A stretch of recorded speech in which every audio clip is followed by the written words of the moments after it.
guys, welcome back to my channel, the best place to be wherever you are on your wealth journey right now. So a question I get an awful lot is, I'm applying for a mortgage, Olivia, my property has been downvalued.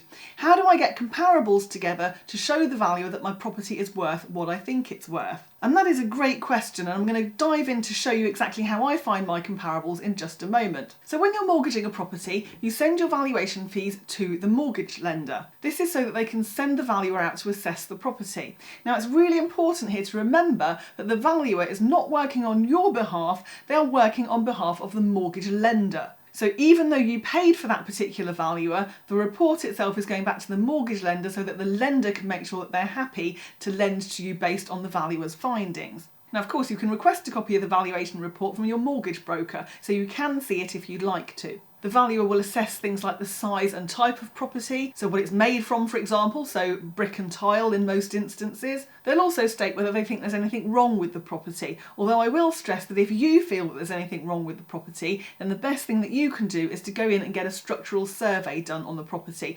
preferably with a RICS qualified, that's the Royal Institute of Chartered Surveyors, qualified surveyor. That surveyor will be able to undertake a full structural survey on your behalf because they're working for you, and that can then be for your own purposes. But going back to our mortgage valuer, they will then put a value on the property. Usually if you're buying something, then this is quite easy. It's the purchase price that you're buying it for, because a property is only worth whatever someone's willing to pay for it. If you already own the property and you're remortgaging, for example, then the value that the valuer may place on the property is going to be similar to prices that similar properties have sold for in that particular area. If your property is an investment, so a buy-to-let for instance, then the valuer will not only value the value of the property itself, but also the rental value of the property too. I did touch on this last week when we talked about the lender's rental cover calculations. So what if the property gets downvalued then? Well, as a rough rule of thumb, prevention is always better than cure. So if you can prevent the property from being downvalued in the first place, that's really going to help. And how do you do that? Well, you definitely want to do a bit of homework beforehand, and in an ideal world, you'd also want to meet the valuer at the property while they're going round and having a look. Hopefully it will get easier to do this now that the COVID restrictions are being lifted. So the homework you want to do is to get your comparables ready in advance, and I highly recommend Rightmove or Zoopla for this. So I'll pop onto the computer and I'll show you how I normally do it. I'm going to use the example of one of my baby buy-to-lets, which I showed you around in this video just up here. Now I'm not actually remortgaging this one at present, but if I were, this is exactly the process that I would go through. First, I would want to work out exactly how much I was going to remortgage it for. Now on this particular property, my outstanding mortgage is about £108,000, and let's say that I now think the property is worth about £165,000 and I want to remortgage at 75% loan to value. That would give me a mortgage of £123,750. I can already prove the rent of £695 per month because I already have tenants in situ with a tenancy agreement and all the confirmation coming into my bank account every month. So I can show the value of my bank statement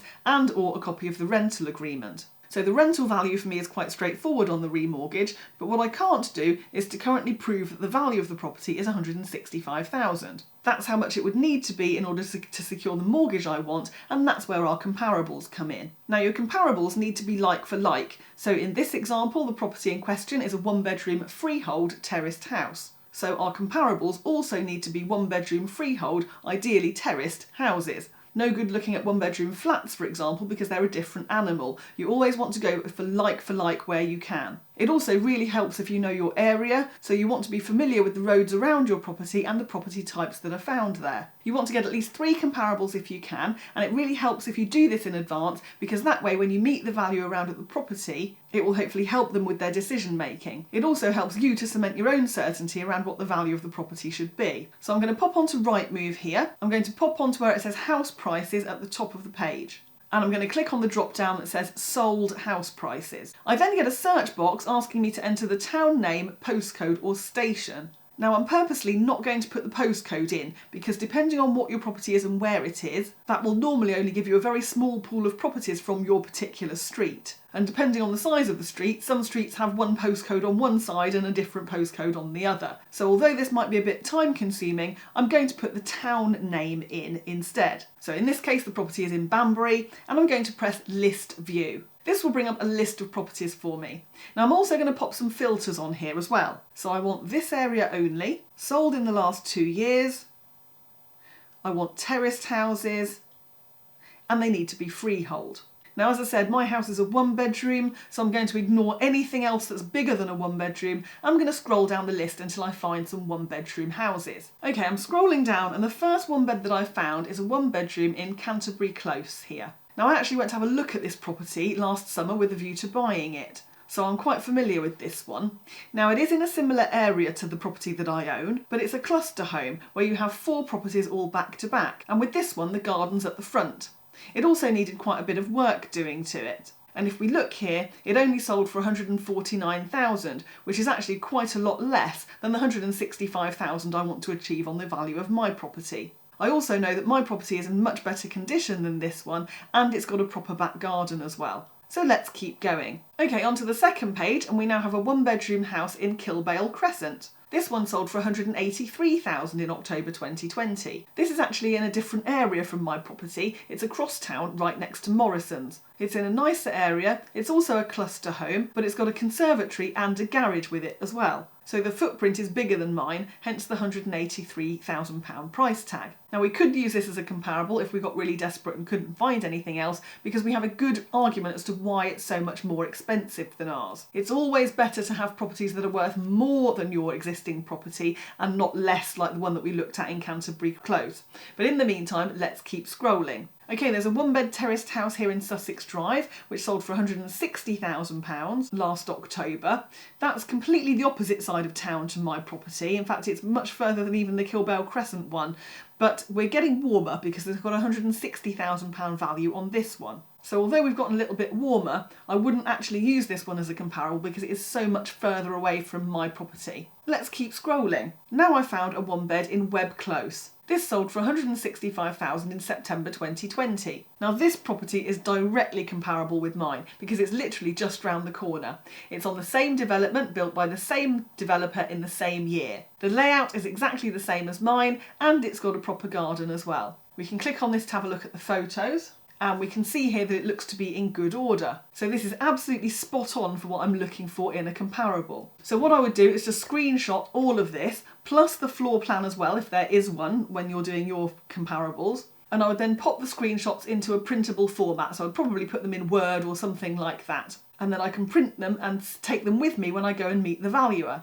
Now, if for whatever reason you can't meet the valuer when they first go round and they subsequently downvalue the property, you can then send these comparables to your mortgage broker, who will then send them on for the valuer to look at. Sometimes the valuer will change their mind, sometimes they won't. There's no rhyme or reason to it, and sometimes it just depends on what mood the valuer is in that particular day. So just from this quick scroll through, I found at least a couple of properties that I could use as comparable properties. As I say, you want to get at least 2 or 3 of these together, pop them into that Word document, and then you've got them there, not only for now, but also for future reference as well. Now, last week we looked at the rental coverage that a lot of lenders use, and if the valuer goes round and downvalues your property based on the rent, the best thing to do here is, if you're already renting the property, get your bank statements and your tenancy agreement to show the valuer. But if it's a new property that you're buying and you haven't got experience with renting that property yet, go to your local letting agent and ask them exactly what they've got that's very similar to yours and how much they're renting it for, and get comparables that way. So I do hope you found that useful, guys. If you're investing, it is likely that you're going to have something downvalued at some point.